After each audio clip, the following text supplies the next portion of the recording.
all. In this video, we are going to discuss fibrinolytic drugs, also known as thrombolytic drugs. For understanding these drugs, let's think about a simple example. So, imagine there is a water pipe carrying water smoothly. Suddenly, a stone blocks the pipe and the water cannot flow. So, to restore the flow, we need to remove the blockage, right? So, similarly, our blood vessels carry blood throughout the body. When a blood clot forms inside a blood vessels, it blocks the blood flow. Fibrinolytic drugs help by dissolving this already formed blood clot and restoring normal blood circulation. Fibrinolytic drugs are drugs that dissolve an already formed fibrin-rich blood clot by converting plasminogen into plasmin. So they are also called thrombolytic drugs because they lyse or break down a thrombus, which means a blood clot. So to understand how these drugs work, we must first know how a blood clot is formed. When a blood vessel is injured, the body immediately starts the clotting process to prevent excessive blood loss. First, the platelet adhere to the injured area and aggregate together. Next, the coagulation cascade is activated. As a result, thrombin is formed. So, thrombin converts fibrinogen into fibrin. The fibrin forms a mesh-like network around the platelets, producing a stable clot. Next, mechanism of fibrinolytics. Our body naturally contains an inactive protein called plasminogen. When a fibrinolytic drug is administered, it converts plasminogen into its active form called plasmin. So plasmin is an enzyme that breaks down fibrin, which is the main structural component of a blood clot. As fibrin is degraded, the clot dissolves and normal blood flow is restored. So fibrinolytics are classified into three generations. First generation, drugs are streptokinase, urokinase. Second generation, alteplase. Third generation, reteplase and tenecteplase. So first, streptokinase. Streptokinase is obtained from Streptococcus bacterium. It is a non-fibrin specific drug.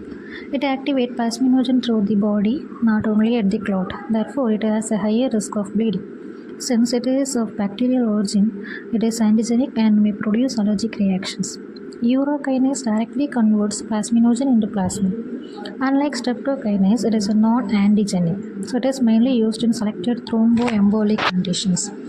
Next, alteplase. Alteplase is a recombinant tissue plasminogen activator, commonly called TPA. So it is fibrin specific. It mainly acts on plasminogen present within the clot.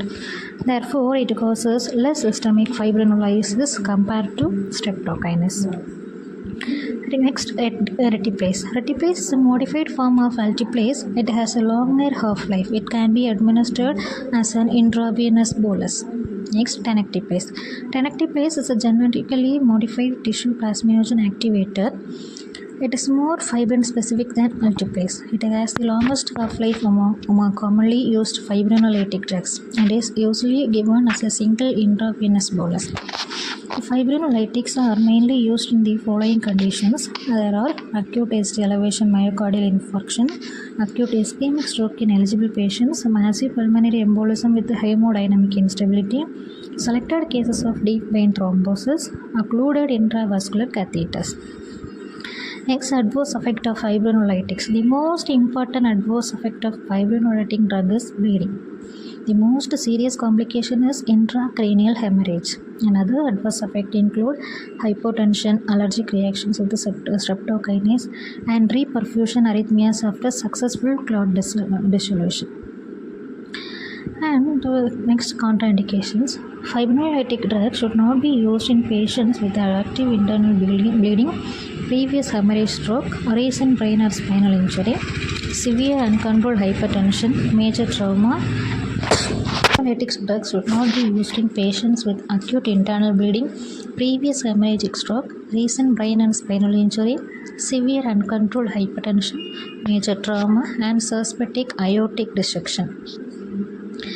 Students often confuse antiplatelet, anticoagulants, and fibrinolytics. Remember this simple concept. Antiplatelet drugs prevent platelets from sticking together. Anticoagulants prevents the formation and extension of fibrin clots. Fibrinolytic drugs dissolve an already formed fibrin clot. So, fibrinolytic drugs are clot dissolving drugs. They work by converting plasminogen into plasmin. Plasmin breaks down fibrin, leading to clot dissolution and restoration of blood flow. These drugs are life saving in conditions such as acute myocardial infarction, ischemic stroke, and massive pulmonary embolism. But they must be used carefully because of the risk of serious bleeding. So, thank you all.